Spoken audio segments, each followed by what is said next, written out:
Assalamualaikum warahmatullahi wabarakatuh. Alhamdulillahilladzi arsala rasulahu bil huda wa dinil haqq liyudhhirahu 'alad dini kullih wa kafa billahi syahida. Asyhadu an la ilaha illallah wahdahu la syarikalah wa asyhadu anna Muhammadan abduhu wa rasuluh. Allahumma salli wa sallim ala nabiyyina Muhammad wa ala alihi wa sahbihi wa man wala. Amma ba'd. Para jamaah yang dirahmati Allah, alhamdulillah hari ini kita bisa bertemu lagi. Dan sekali lagi saya nyatakan, mudah-mudahan setiap pertemuan kita, termasuk pertemuan kita pada pagi hari ini, benar-benar menjadi pertemuan yang mendapatkan ridho dari Allah Subhanahu wa Ta'ala. Amin. Para jamaah yang dirahmati Allah, hari ini saya ingin kembali mengingatkan kepada diri saya dan kepada para jamaah semua bahwa dunia seisinya itu bisa menjadi sesuatu yang tidak bermanfaat, bahkan bermudarat bagi semua orang ketika disikapi dengan sikap yang tidak benar, ketika disikapi dengan sikap yang tidak tepat, ketika disikapi dengan sikap yang tidak adil. Dan inilah yang dikatakan oleh Allah di dalam ayat-ayat Al-Quran, bahwa Allah tidak mencintai orang-orang yang zalim, dan bahkan orang-orang yang zalim itu akan mendapatkan dampak negatif dari kezalimannya ketika dia bersikap zalim kepada apapun, siapapun, dan dimanapun. Ini yang perlu kita garis bawahi. Nah, dunia seisinya itu memang diperuntukkan bagi kita. Tetapi sering kita itu tidak bisa menyikapi nikmat Allah yang ada di dunia ini dengan sikap yang tepat, sehingga sesuatu yang seharusnya bermanfaat menjadi sesuatu yang bermudarat, sesuatu yang seharusnya menjadikan diri kita semakin baik menjadi sesuatu yang menjadikan diri kita semakin tidak baik. Termasuk di dalamnya kenikmatan-kenikmatan yang memang menggiurkan bagi orang. Kenikmatan berupa harta benda yang memang banyak dicari orang, dan orang mencintai harta benda itu manusiawi, artinya sesuatu yang wajar saja. Tetapi bagaimana cinta kita terhadap dunia itu jangan membuat kita lupa kepada yang menciptakan sesuatu yang kita cintai itu. Siapa? Allah. Cintailah zat yang menciptakan semua yang kita cintai itu, sehingga cinta kita itu tertuju pada zat yang kita cintai, yaitu Allah Subhanahu wa Ta'ala. Jadilah kita orang yang mencintai apapun dan siapapun, dimanapun dan kapanpun, karena Allah. Insya Allah semuanya akan memberi manfaat. Cinta ilmu karena Allah, cinta harta karena Allah, cinta kepada wanita atau sebaliknya cinta kepada pria karena Allah, mencintai apa yang kita pandang indah karena Allah, terus mencintai istri, mencintai suami, mencintai anak, mencintai orang tua, mencintai jabatan, atau mencintai apapun yang bisa kita cintai di dunia ini. Cintailah semua karena Allah. Insya Allah semua akan membahagiakan, karena Allah yang akan mengantarkan kita untuk menjadikan semua yang kita cintai itu bermuara pada sesuatu yang baik. Nah, para jamaah yang dirahmati Allah, ketika kita itu terlalu mencintai dunia seisinya, kita akan terjebak menjadi orang yang bersikap rakus, bersikap tamak terhadap dunia, dan sikap tamak itu bisa membuat kita lupa kepada Allah. Dan ini merupakan petaka bagi diri kita, karena kita salah di dalam mencintai sesuatu yang seharusnya kita cintai dengan kecintaan yang tidak berlebihan. Ada sebuah buku yang sangat populer, judulnya The Rise and Fall of the Great Powers, yang ditulis oleh Paul Kennedy. Di dalam bukunya, Paul Kennedy menutup dengan bab United States, the problem of number one in relative decline. Dalam buku ini, Kennedy memaparkan tanda-tanda kemunduran Amerika Serikat. Jadi ditulis betul, tanda-tanda kemunduran Amerika Serikat pada tahun 1985. Waktu itu dikatakan utangnya sudah mencapai 1.823 miliar dolar US dollar Amerika Serikat. Jadi utangnya sudah mencapai 1.823 miliar dolar US, United States dollars. Defisit neracanya dikatakan oleh Kennedy 202,8 miliar dolar. Dan pada tahun 2002 defisit neracanya diperkirakan telah mencapai lebih dari 400 miliar dolar. Dan dengan politik unilateralnya, ambisi kuasanya, beban yang ditanggung Amerika Serikat semakin besar. Bahkan dikatakan duit ditebar untuk menaklukkan negara-negara lain. Dan itu ambisi yang dimiliki oleh Amerika Serikat. Dan ini sikap tamak negara untuk melakukan sesuatu yang dianggap memuaskan dirinya, karena sesuatu itu adalah sesuatu yang didambakan, diinginkan, dicita-citakan, dan menjadi cita-cita pemerintah Amerika Serikat pada waktu itu. Tetapi dikatakan oleh Kennedy, bagaimanapun untuk sementara ini Amerika Serikat masih menjadi negara terkuat. Dan di dalam kata-kata Paul Kennedy, for all its economic and perhaps military decline, it remains, in Pierre Hassner words,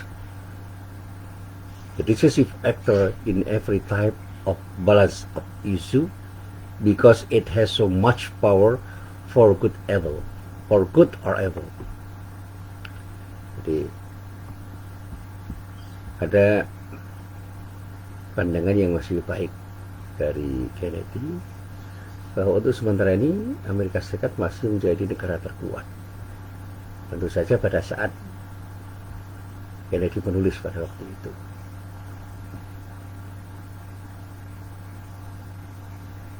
Jadi yang luar biasa katakan, because it has so much power for good or evil. Ya, terlalu banyak, terlalu besar kekuatan Amerika itu dibandingkan yang lain untuk sesuatu yang diinginkan. Mau menjadikan semuanya baik atau buruk, Amerika masih mampu. Ibaratnya mau dimusnahkan semua bisa, mau dijayakan semua bisa, karena betul-betul sangat kuat Amerika Serikat itu, powerful betul. Dan saya tidak ingin membahas ini semua, tetapi ini menjadi sebuah inspirasi yang membuat saya semakin sadar bahwa kekuatan ekonomi, kekuatan politik, kekuatan militer itu tidak selamanya akan abadi, menjadi sebuah kekuatan yang mensejahterakan bagi semuanya dan bahkan bagi dirinya.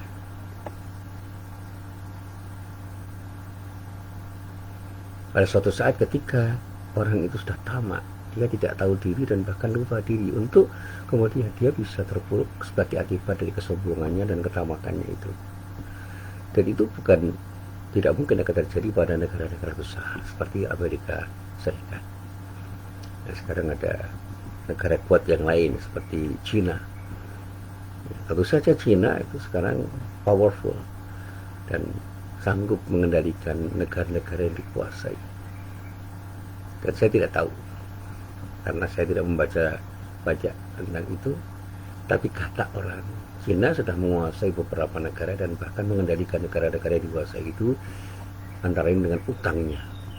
Dan bagaimana mereka masuk ke dalam negara itu dengan berbagai macam cara.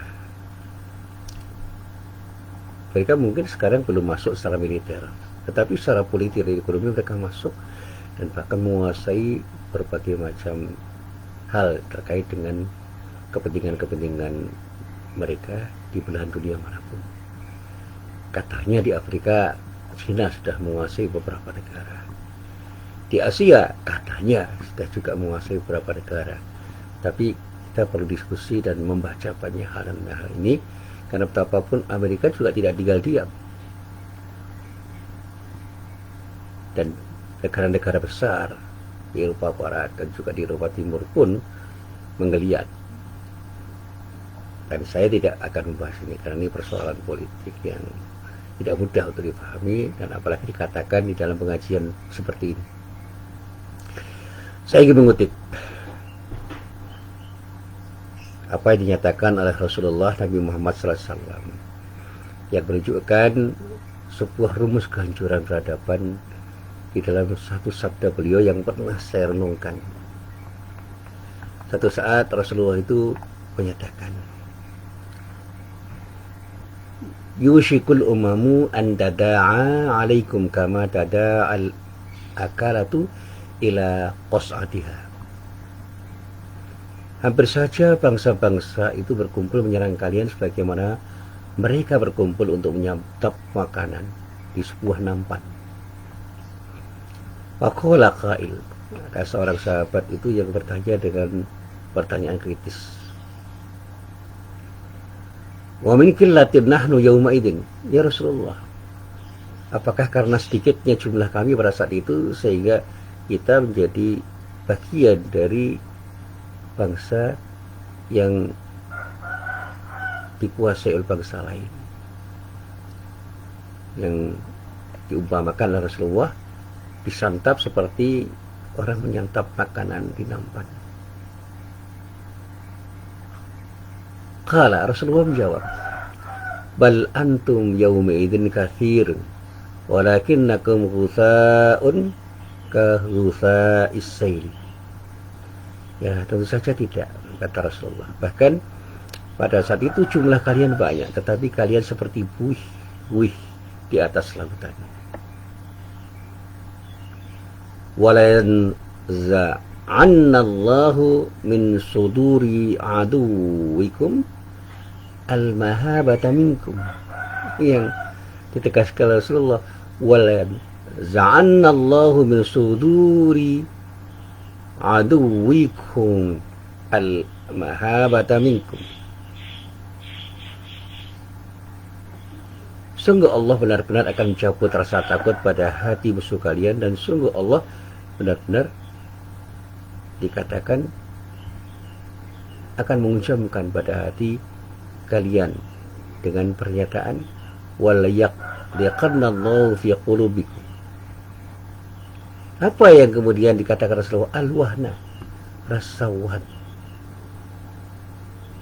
Sungguh Allah benar-benar akan menguncamkan pada kata-kata yang disebut al-wahna. Faqala qail, kemudian ada seorang sahabat yang bertanya, ya Rasulullah, wa mal wahn? Wahai Rasulullah, apa yang kau maksud dengan al-wahn itu?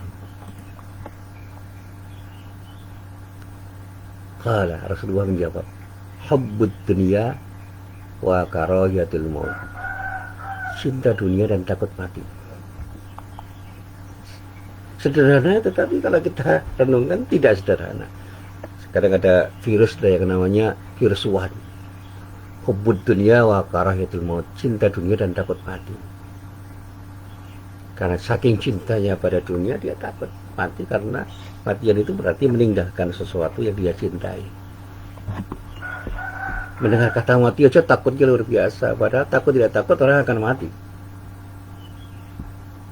Mati itu tidak mengenal usia, tidak mengenal tempat, tidak mengenal waktu. Ketika Allah mengendaki kematian pada seorang, ya mati aja. Dan saya sering kali berguru itu, di masa pandemi ini banyak orang yang takut mati. Ya takut gak takut, ya mati aja. pasti mati. Yang hendaknya kita takuti itu setelah mati kita mampu nggak mempertanggungjawabkan seluruh hidup kita ketika kita hidup di dunia. Apakah kita sudah hidup dengan benar atau belum? Sudahkah kita itu hidup dengan menaati syariat Allah atau belum?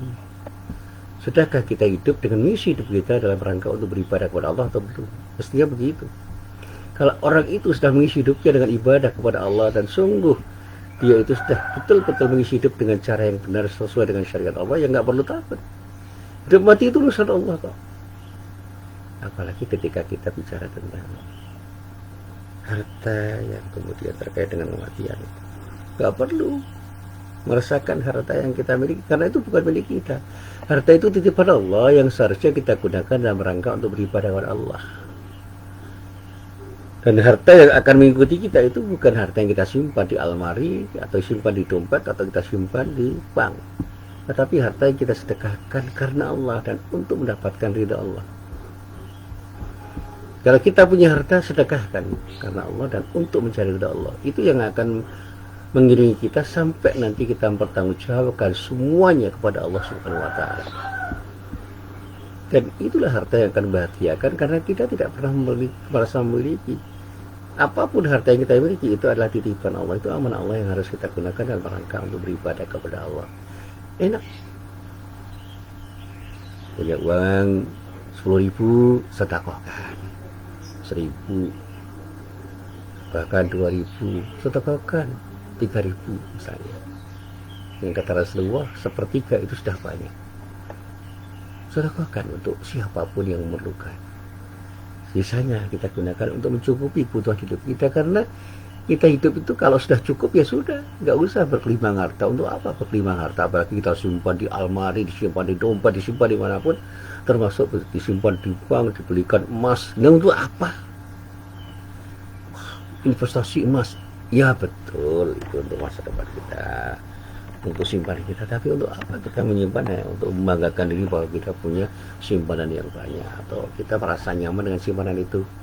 Saya tidak begitu tertarik untuk berinvestasi apapun kecuali investasi yang menguntungkan diri saya. Itu investasi dengan cara berbisnis dengan Allah, berbisnis bersama Allah. Bagaimana saya menginvestasikan apa yang telah diberikan Allah pada diri saya itu untuk saya kembalikan pada Allah dengan cara berinfak karena Allah dan untuk mendapatkan ridha Allah. Saya keluarkan semuanya dalam rangka untuk mendapatkan ridha Allah. Itu berbisnis yang betul, itu investasi yang paling menguntungkan. Investasi yang paling menguntungkan yaitu berbisnis bersama Allah. Kembalikan semua harta yang kita miliki, yang itu bagian dari nikmat Allah yang diberikan oleh Allah itu, kepada Allah dengan cara apapun yang bisa membuat kita itu semakin bisa beribadah kepada Allah. Berikan sebagian harta kita untuk istri kita, untuk anak kita, untuk sanak kerabat kita, untuk fakir miskin, untuk anak yatim, untuk membangun masjid, membangun sekolahan, membangun tempat-tempat yang bermanfaat bagi semua orang dalam rangka untuk mendapatkan ridha Allah. Itu investasi yang sesungguhnya, dan itu yang sangat menguntungkan. Jangan investasi emas hanya untuk sekedar merasa kaya dengan investasi itu. Itu cemen.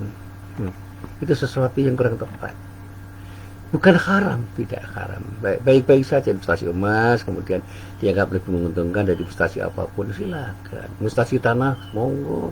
Investasi rumah, tapi untuk apa? Kalau investasi itu hanya sekedar memperkaya diri dan kemudian merasa hebat dengan kekayaan itu. Apalagi merasa bangga dan merasa lebih mulia daripada yang lain dengan investasi-investasi yang luar biasa itu. Punya mobil 10, punya rumah 10, punya emas sekian kilo, dan punya banyak hal yang dibanggakan. Itu semua tidak ada artinya ketika kita menghadap Allah. Dan ketika kita sudah punya penyakit wahn, itu bisa terjadi ketika kita cintai dunia dengan cinta yang tidak terbatas, maka kita akan takut mati karena kita akan meninggalkan sesuatu yang dicintai itu. Mati itu ditakuti atau tidak akan terjadi.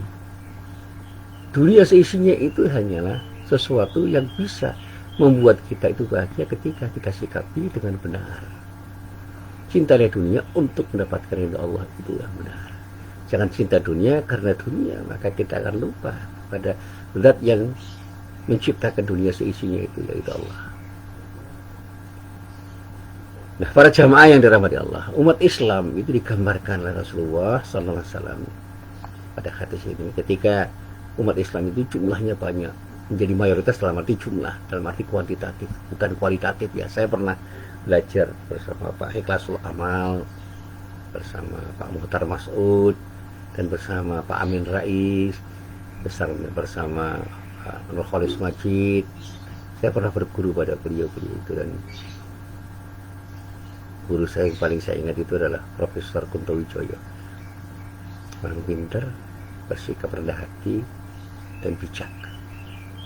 Dan selalu menasihatkan pada saya, jangan bangga karena Anda itu besar, jangan bangga karena Anda banyak, jangan bangga karena Anda punya harta banyak, tapi berbanggalah ketika Anda bisa menggunakan semuanya itu dalam rangka untuk kemaslahatan. Secara kuantitatif jumlah umat Islam itu banyak tuh di dunia ini, di Indonesia apalagi, itu mayoritas, sangat mayoritas dalam arti kuantitatif. Tetapi secara kualitatif apa yang bisa dilakukan oleh orang Islam itu? Perannya apa di dalam peradaban kita di Indonesia itu, selain peran-peran yang bersifat pinggiran? Secara politik kalah, secara ekonomi kalah, dan secara budaya kita juga bukan pemenang. Dan itu yang dulu pernah saya ungkapkan ketika saya mencoba untuk membaca dan mengungkapkan isi sebuah buku yang ditulis oleh Amir Syakib Arsalan, seorang jurnalis dari Mesir, yang berjudul Limada Ta'akhkhara al-Muslimun wa Limada Taqaddama Ghairuhum.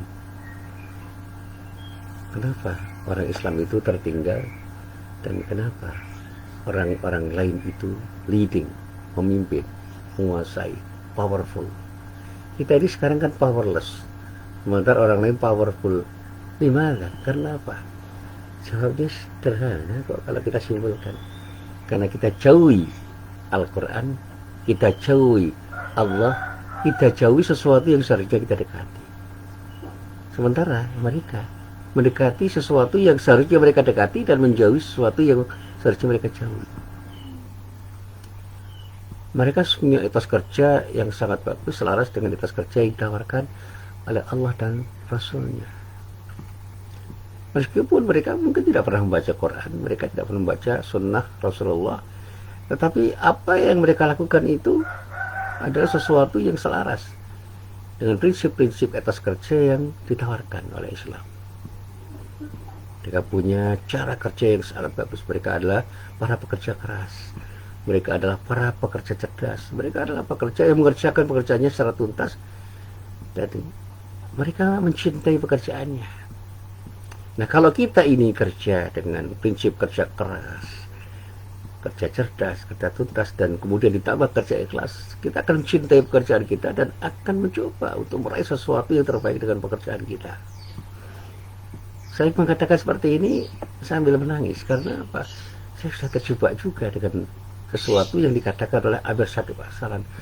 Saya terpuruk, itu karena saya bukan pekerja keras, saya bukan pekerja cerdas, dan saya bukan pekerja yang mengerjakan pekerjaan saya dengan tuntas, dan keikhlasan saya di dalam bekerja itu sangat buruk, sangat kecil. Dan itu yang membuat saya semakin menyesali apa yang saya lakukan selama antara ini. Dan saya ingin melakukan taubat dengan taubat dan nasuha. Saya ingin bekerja dengan ikhlas karena Allah. Saya ingin menuntaskan semua pekerjaan saya dengan setuntas-tuntasnya. Saya ingin bekerja dengan prinsip kerja keras dan kerja cerdas, sehingga seluruh potensi yang dimiliki oleh seorang seperti apa yang diberikan oleh Allah pada diri saya itu bisa saya gunakan dalam rangka untuk mengerjakan sesuatu dengan sebaik-baiknya, dalam rangka untuk mencari ridha Allah. Dunia seisinya itu untuk kita, dan harus kita gunakan dalam rangka untuk mendekatkan diri kita kepada Allah, sehingga optimasi peran kita dengan seluruh potensi kita yang telah diberikan oleh Allah pada diri kita itu seharusnya kita gunakan untuk mengerjakan sesuatu dengan sebaik-baiknya. Hari ini saya menjadi dosen, hari ini saya menjadi mubalik, hari ini saya menjadi ayah dari anak-anak saya, hari ini saya menjadi suami dari istri saya, hari ini saya menjadi bagian yang mungkin penting bagi tetangga saya, hari ini saya sebagai ketua takmir masjid, hari ini saya sebagai salah seorang pimpinan Muhammadiyah, meskipun di tingkat sahabat. Dan masih banyak lagi peran yang harus saya mainkan, tetapi saya belum bisa secara optimal memerankan diri saya sebagai orang yang seharusnya bekerja keras, bekerja cerdas, bekerja tuntas, dan bekerja ikhlas dalam rangka untuk mendapatkan ridha Allah dan mendapatkan sesuatu yang terbaik dengan pekerjaan-pekerjaan yang saya lakukan.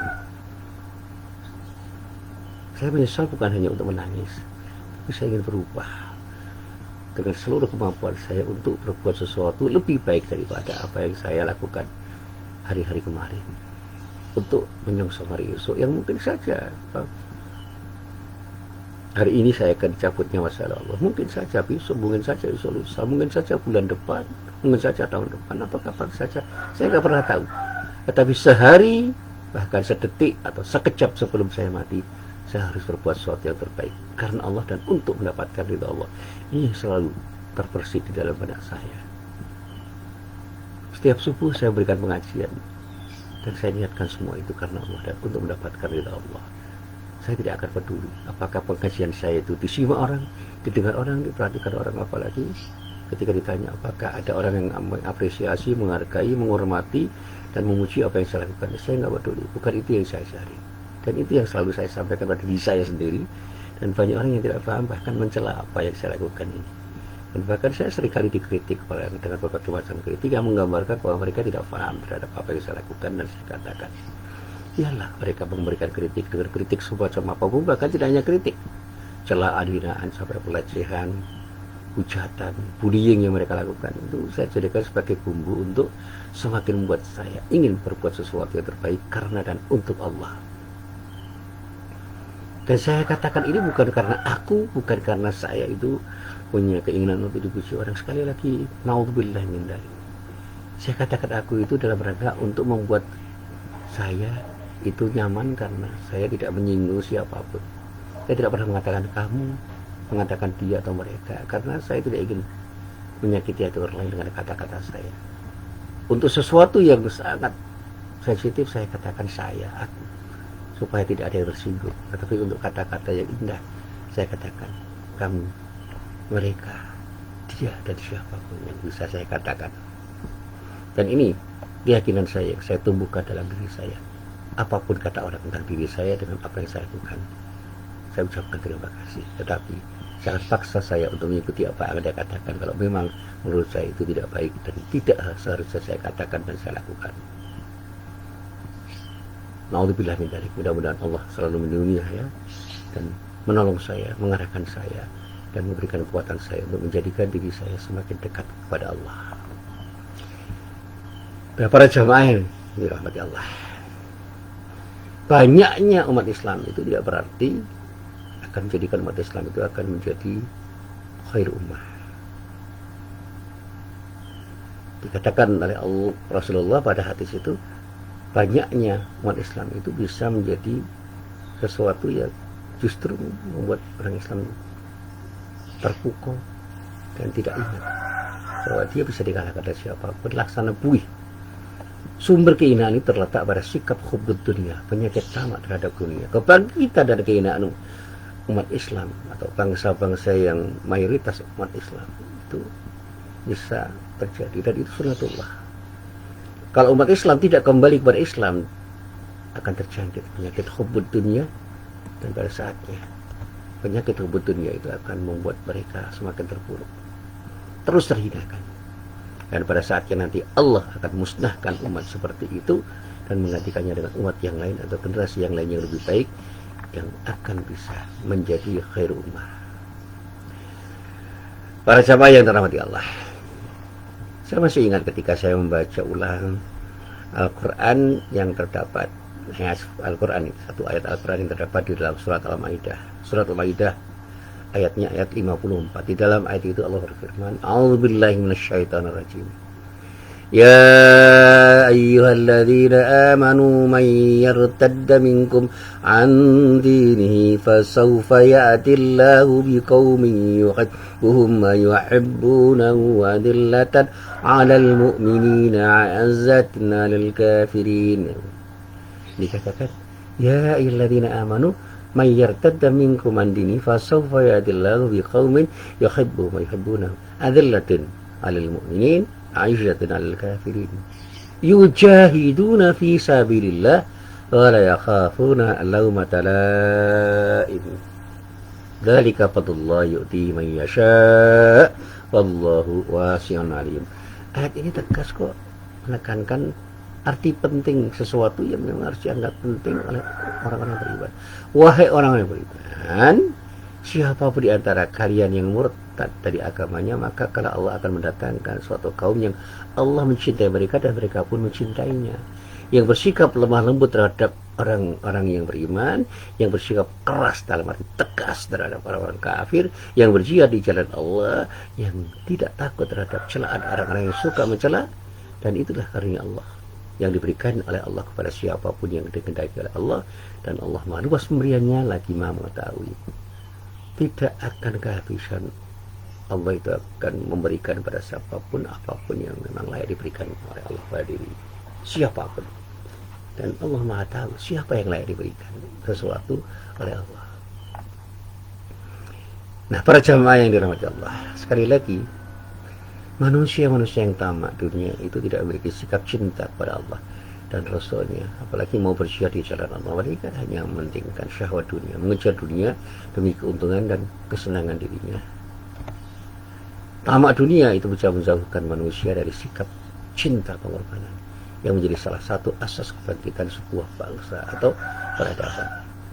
Jadi kalau orang Islam itu sudah tamak dunia, jangan harap mereka akan mau berkorban, karena logikanya adalah how to take everything. Bagaimana mengambil sesuatu, mendapat sesuatu, bukan how to give everybody everything. Bagaimana memberikan sesuatu kepada setiap orang dan semua yang harus mereka beri. Mestinya orang harus berpikir how to give apapun yang harus dia berikan to everybody, to everyone, to everything, kepada apapun, kepada siapapun, kepada semua orang, yang pemberian itu akan memberi manfaat pada mereka yang kita beri. Jangan hanya ingin meminta, jangan hanya ingin memperoleh, jangan hanya ingin untung dirinya, menguntungkan dirinya dengan cara merugikan orang lain. Dan dalam dunia bisnis itu riba. Kan orang yang bersikap riba itu adalah orang yang selalu ingin mencari untung di atas kerugian orang lain, sekalipun yang penting dirinya untung. Peduli apa dengan kerugian orang, yang penting saya untung. Dan ini sikap tamak. Kalau orang itu sudah punya mindset how to take everything, bagaimana mendapatkan sesuatu dari siapapun dimanapun, from everyone, from everybody, from everything, dari siapapun, dari apapun, orang akan rakus, akan tamak. Dan ini yang selalu saya sampaikan ketika Amir Syakib Arsalan menulis dengan buku yang sangat terkenal, Limadza ta'akhkharal muslimun wa limadza taqaddama ghairhum. Dia menyebutkan bagaimana besarnya sikap pengorbanan dari kaum Yahudi dan bangsa-bangsa barat sehingga mereka mampu mengalahkan kaum muslimin di berbagai macam belahan dunia. Ini kan sudah menjadi kenyataan, faktual. Saya juga membaca bagaimana para pemuda-pemuda di Italia dulu yang ditulis oleh Amir Syakib Arsalan merasa malu jika sampai umur 20 tahun masih ada di kampungnya. Mereka meminta izin untuk pergi berperang melawan umat Islam.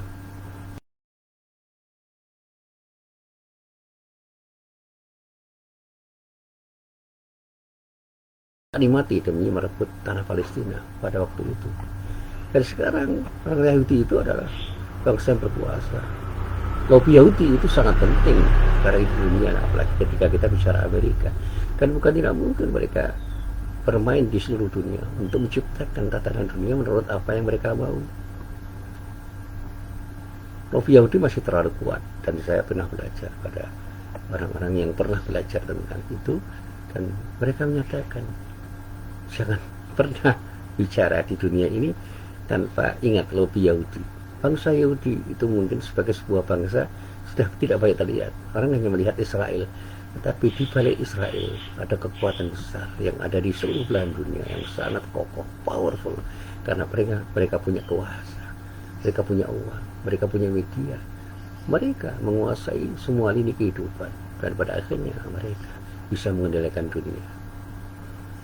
Dan bahkan ngobrol-ngobrol ya, dengan teman-teman yang sangat pesimis itu. Pandemi ini nggak akan berakhir kalau orang-orang Yahudi belum mengatakan stop here, stop di sini, berhenti di sini. Siapapun, mereka sangat berkuasa. Lobi Yahudi bisa berkuasa untuk menentukan stop here, sampai di sini, selesai, atau tidak, or not. Sehingga kita ini menjadi korban dari permainan mereka. Bahkan kata-kata yang meskipun ini cuma asumsi aja, jangan-jangan ini konspirasi Mas Nusi, ada jual beli vaksin, jual beli PCR, itu jangan-jangan, sekali lagi itu asumsi, bisa benar bisa salah. Dan sebagai orang yang berada di dunia akademik, ya saya tidak bisa percaya itu saja, tetapi semuanya sangat mungkin bisa terjadi. Dan kita menjadi bangsa yang terpuruk, kita menjadi umat yang terpuruk karena kita tidak punya power. Secara politik kita powerless, secara ekonomi powerless, secara budaya powerless, secara akademik, secara keilmuan kita powerless, sangat lemah. Yang powerless siapa? Mereka yang di luar dari kita, mereka yang bukan umat Islam, dan bukan tidak mungkin mereka adalah orang-orang Yahudi yang mengendalikan. Bukan tidak mungkin. Kita bisa menengok sejarah. Kenapa kaum muslimin hancur di Andalusia setelah hampir 100 tahun misalnya? Mulai dari tahun 711 sampai tahun 1492 memimpin negeri ini di Andalusia. Mengapa kota Yerusalem bisa diduduki pasukan salib? Pada tahun 1909 yang jauh lebih rendah tingkat peradabannya. Jadi kenapa kaum salib menang pada tahun itu? Mengapa bangsa Mongol yang sangat biadab dan barbar bisa menaklukkan Baghdad pada tahun 1215? Semua itu bisa disimpulkan secara sederhana. Ada wahad, ada sikap tamak dunia adalah sumber utama kehancuran peradaban Islam saat itu. Bahkan ada buku lain yang ditulis oleh Dr. Majid Irsan Al-Gilani yang berjudul Hakadha Zuhara Jilu Salahuddin wa Hakadha Adatul Quds, dengan tepat menggambarkan kondisi moralitas penguasa, moralitas ulama dan masyarakat di saat-saat kejatuhan kota suci Yerusalem di tangan pasukan salib.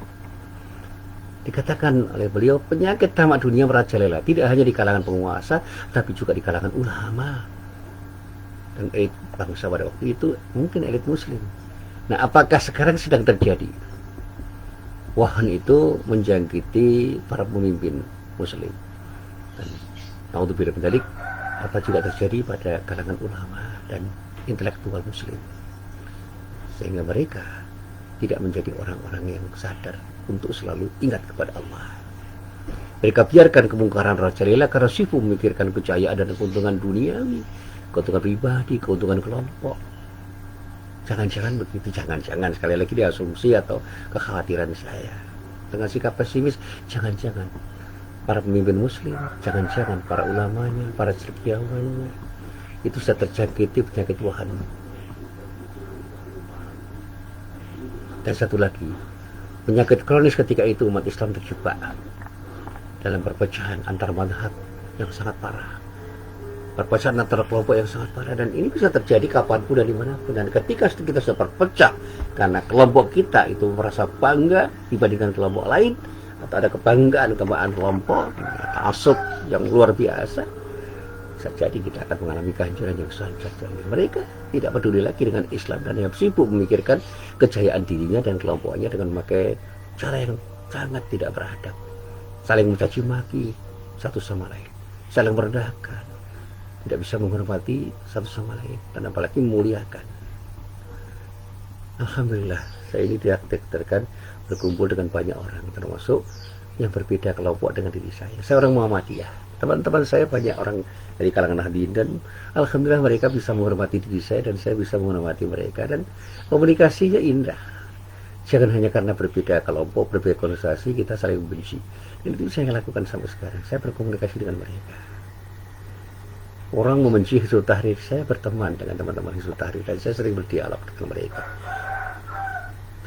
Selalu ada sesuatu yang mencerahkan. Karena apa? Saya mencoba mereka terbuka.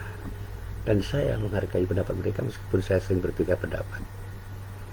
Saya berteman dengan teman-teman PKS dan saya ta'lim pada mereka. Saya menghormati mereka dan alhamdulillah mereka juga nampaknya menghormati diri saya.